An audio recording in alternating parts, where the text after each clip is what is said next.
ఎస్తేరు విషయంలో నుండి 3 సూత్రాల మీ ముందు ఉంచవాలని ఇష్టపడుతూ ఉన్నాను. అందులో ప్రప్రథమైన సూత్రం ఏమిటంటే, షీ వాజ్ ఫెయిత్ఫుల్. ఆమె యథార్థతను కలిగినదై ఉన్నది. ఎవరి ఎడల యథార్థత కలిగి ఉన్నది? 3 ఎడల యథార్థత కలిగి ఉన్నది. 1, మొర్దెకాయి విషయమై యథార్థత కలిగినది. మొర్దెకాయి మాటలను ఆలకించి జవదాటకుండా యథార్థతను కనబరిచింది. 2వదిగా తన జనాంగ విషయమై యథార్థతను కలిగి ఉన్నది. 3వదిగా అన్నిటికన్నా ప్రాముఖ్యముగా తాను సేవించుచున్న దేవునికి యథార్థతను కనబరిచినది. ఈరోజు సంఘము, వధువు సంఘము, క్రీస్తు చేత అలంకరింపబడిన సంఘమే లోకాకర్షణలకు గురి అయి, దేవుని బిడ్డలారా, అనేక పర్యాయములు ఆమె వస్త్రమును విడనాడినదిగా, ఆ వస్త్రము పిగిలింపబడినదిగా, వస్త్రహీనురాలుగా క్రైస్తవ సంఘము కనబడుచు ఉన్నది. కానీ నీవు ఎస్తేరు వలె యథార్థతను నీవు కలిగి ఉన్నట్లయితే ఎప్పటికీ నీ కూడా క్రీస్తు యేసు వలనైన వస్త్రము నీపై నిత్యము నిలిచి ఉంటుంది.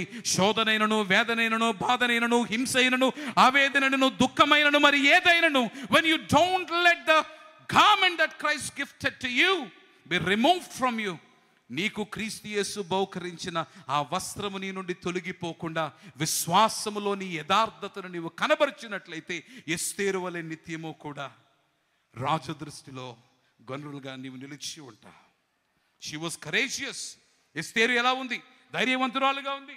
ఈరోజు క్రైస్తవ సంఘము, దేవుని బిడ్డలారా, ధైర్యముగా ఉండాలి. The statistics out there. లోకములో నీవు క్రైస్తవ గణాంకాలను చూస్తే కేవలము గత సంవత్సరంలో 4,000 మంది వారి యొక్క విశ్వాస విషయమై హతము చేయబడ్డారు. ప్రపంచవ్యాప్తముగా దాదాపు 3,000 దేవాలయాలు కూల్చబడ్డాయి.